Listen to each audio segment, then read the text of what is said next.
Let's talk about how to make an oral recording in Edmentum. First, you want to find an assignment that needs an oral recording. On the left-hand side of the screen, you'll click on this rectangle with the check mark. You'll click on the Files tab, click on Record an audio file, press the red button to begin recording, testing 1, 2, 3. Click the black square to stop recording. Click on the black triangle to play your recording back.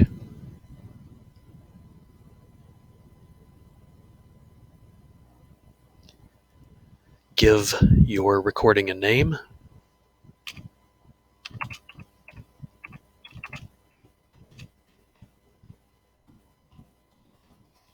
Click on the Save button.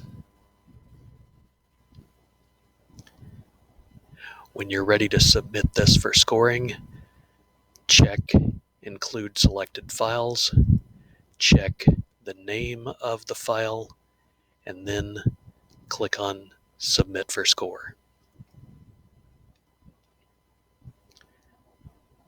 There's no need to submit a comment. Just click on Submit for Score again. And that's all that you have to do.